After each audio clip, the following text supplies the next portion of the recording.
One of my favorite running jokes so far is all the little things that happen to Geralt every time he walks into a bar, and episode 4 is no exception. Geralt just killed some massive creature, ostensibly saving the entire town and the townsfolk. And what's his reward? The bartender gives him a Coors Light. It's time to repay your debt. What debt, you're probably asking?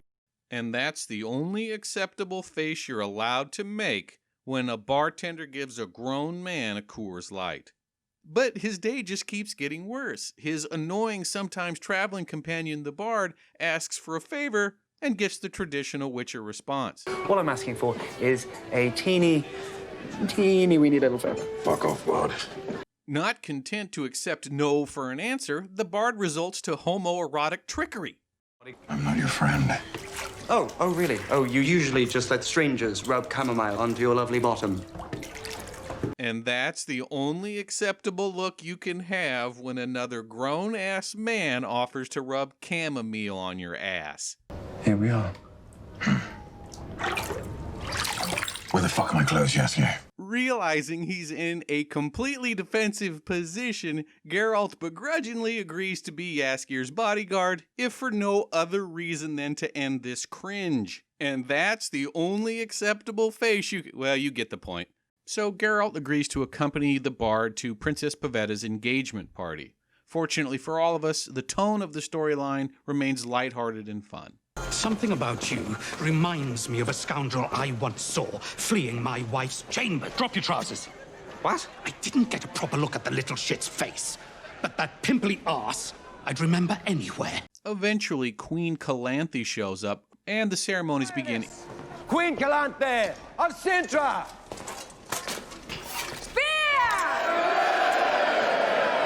Apologies, noble sirs.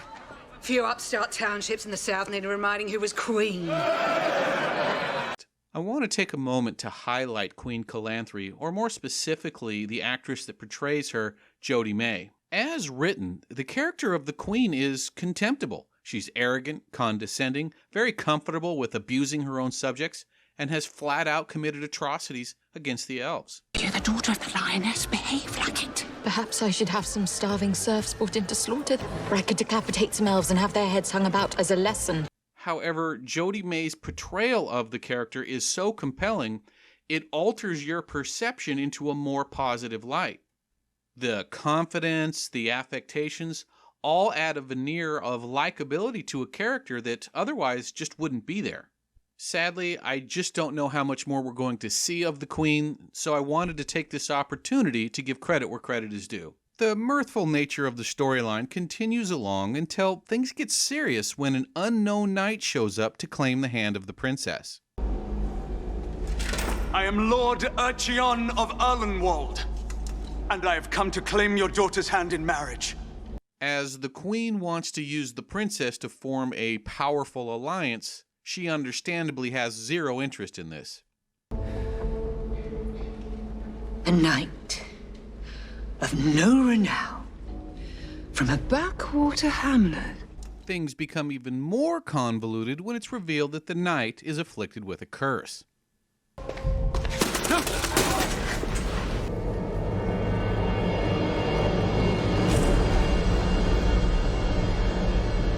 At this point, the Queen has had all that she can take. Slay this beast!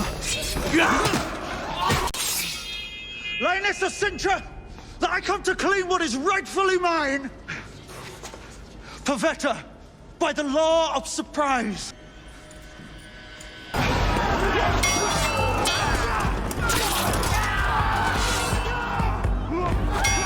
As the violence continues to escalate, we learn there was already a loving relationship between the knight and the princess. The knight is also claiming law of surprise. Thus, her hand in marriage is rightfully his. Kill them both!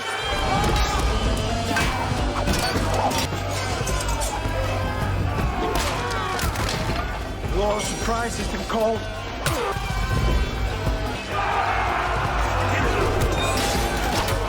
The violence is now out of control, and the Queen has no choice but to relent and accept the knight's petition.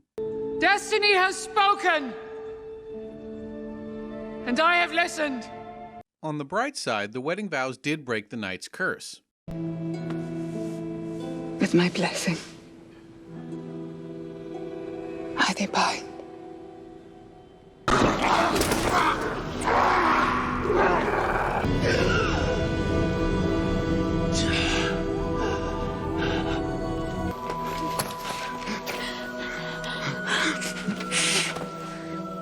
What has happened?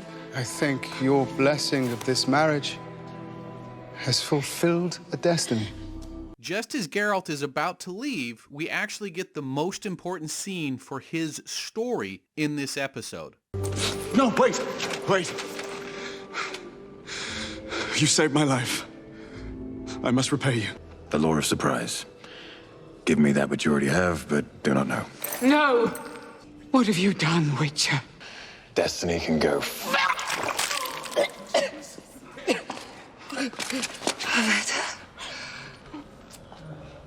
Oh, you. Fuck. And now you know why Geralt is always broke. They're about to stick him for roughly, 18 years of back child support. But why is this scene so important? Well, there are two reasons. First, the scene strongly implies that Pavetta is pregnant with Cirilla/Ciri. This gives us a solid foundation to establish that Ciri's timeline is probably 14 to 17 years ahead of that of Geralt's.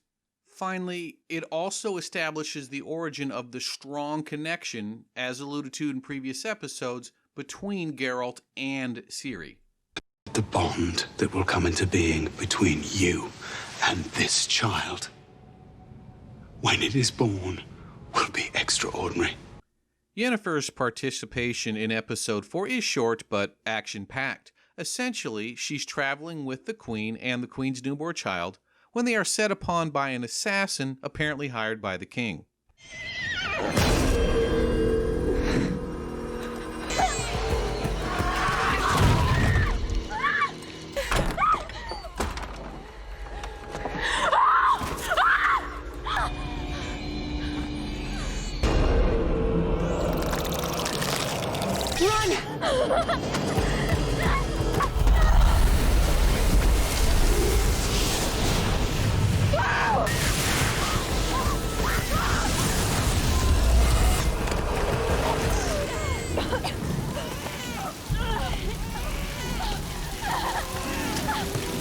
We're being tracked!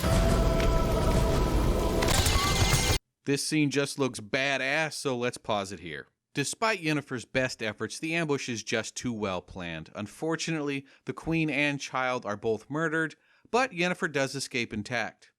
Most of what transpires for Yennefer in episode 4 has no long-term consequences for the series, except one important thing. Yennefer claims to have been working at court for over 3 decades. That instead I've gotten to spend the last 3 decades cleaning up stupid political messes. Now, we know from previous episodes and the relative age of King Foltest in the different storylines that Yennefer's storyline predates Geralt's by approximately 30 years. As the people around Geralt have not substantially aged, notably his traveling companion the bard Jaskier, we can assume that Yennefer's timeline has fast-forwarded, so to speak, and her timeline is now relatively synchronous to Geralt's. Ciri's presence in episode 4 is again very limited. Overall, her story hasn't received much development to this point, but we are only in episode 4 and they may be waiting for the various timelines to synchronize. When we left off, Ciri was being drawn or even called into Brocculon Forest by a mystical force that we can't quite explain. I'm guessing it's that sweet stage lighting system they have in the background. Probably picked it up at the Guitar Center Labor Day sale. Very nice. In any case, the indigenous people of the forest are naturally suspicious of the strangers and ask them to partake of the mystical waters to reveal their true intentions.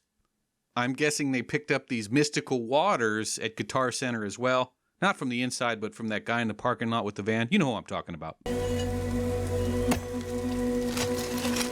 You must drink from the source.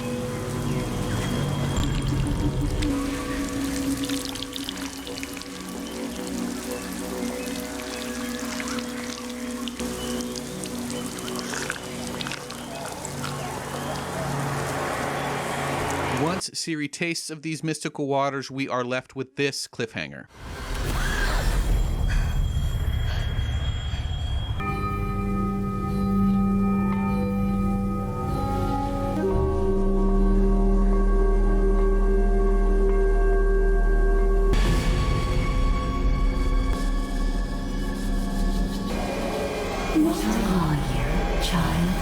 And that's episode 4. I will be covering the show for the entire life of the series, so if you are interested, please consider a subscribe, and see you after episode 5.